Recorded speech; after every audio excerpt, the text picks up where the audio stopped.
Cone Health dietitian Kate Watts is here helping us to rethink our summer meals and get some healthiness in there. All right, so let's talk about buying fruit, because this can be like the hardest part and why sometimes we just don't do it, because we don't know when things are really ripe and then we get things home and then it's not good. So what do we need to look for when it comes to cantaloupe? Yeah, so there's three main things you want to look for with fruit. So that's the firmness, the color, and the smell. So with cantaloupe, we want it to be soft but not mushy and not spongy. You want it to not have any bruising or discoloration. And with this one, you may or may not smell a sweet aroma coming from it. And really just depends on your preference if you like things more ripe or less ripe. So we'll get into some tips for that as well. Okay, how about the watermelon? Yeah, watermelon, you want it to feel pretty heavy for its size, and you want it to be a nice round shape. You want it to have a ground spot, which is that lighter area of like a creamy yellow color. Okay, that's on the one side, so you know. Yes. Okay, gotcha. All right. So when it comes, green. gotcha. Okay, when it comes to berries, blueberries, strawberries, all that kind of stuff, blackberries. Yeah, you want them to be full and plump, but not mushy. That's going to be overly ripe. And so again, in general, the deeper, darker colors on your fruits mean they're more ripe, and a lighter paler color means they're less ripe. So if you're not going to eat them for a few days, you may actually want to get a slightly less ripe produce option. Okay, and how about those peaches?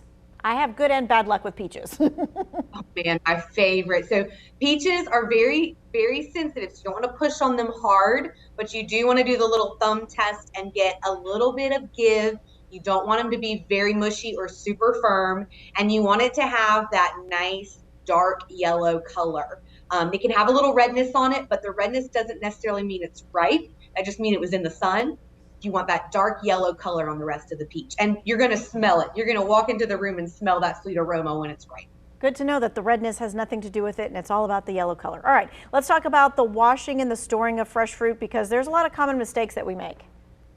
Yes, so important to wash all of your produce. I prefer a baking soda soak. It's super simple. You just take 1 teaspoon of baking soda for every 2 cups of cold water and let your produce soak in that mixture for about 12 to 15 minutes. Then you want to dry it off really well, really thoroughly before you prep it to store your food. So one of the biggest mistakes we make is storing our food with all that extra moisture. And so for some of our foods, moisture is the worst enemy, and it's going to cause mold earlier than when we're able to finish consuming it. So also recommend finding a reliable chart online that just tells you where to store your items and to put them in a bag or outside of a bag. Really, we're looking at temperature and airflow and moisture to properly store our produce and make it last. All right, for each one. The baking soda thing, I have not heard that before. Someone just asked that recently, and I had not heard about that. All right, so that will be the new thing in the kitchen, the baking soda wash. All right, for someone trying to make a switch to healthier cooking, what are some like recipe or ingredient substitutions that maybe we should kind of dabble in? Yeah, summer's a great time to play and experiment with new recipes. I'd say one of the easiest swaps to make it for your heart health especially is to use oils for your fat flavoring instead of solid fats like butter and lard. So, when we're grilling, we love to grill in the summertime. A few ways to try this would be with your marinades. It's really important to marinate your meat before grilling to prevent cancer forming properties that form when you cook over an open flame. So we want to marinate all of our meats, but a homemade oil-based marinade is going to be much healthier than a store-bought like cream-based marinade in a bottle. Okay, so any kind of oil that we have, like the vegetable oil or olive oil or whatever. Olive oil, grapeseed oil, canola oil, yeah, whatever you like. There are different smoke points. So I would say on a grill, you might want to use the higher smoke point items, but I mean, you're outside, smoke's going to happen anyway. Okay. All right, grilling, like you said, really popular this time of year. Let's talk about some healthy food items that would be good to grill that maybe we haven't thought of.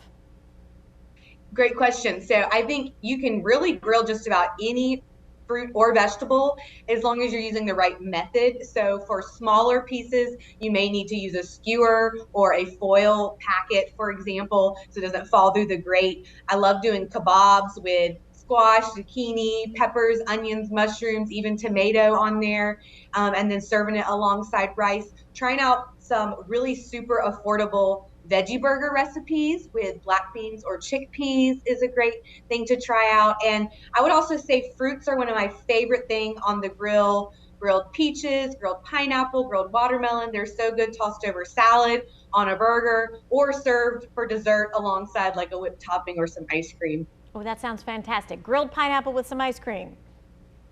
Yay Love for it. that. All right, thank you so much for your wisdom and your expertise. Hey, if you missed any of this interview, what you need to do is head over to WFMYnews2.com and click in the To Your Well-Being section.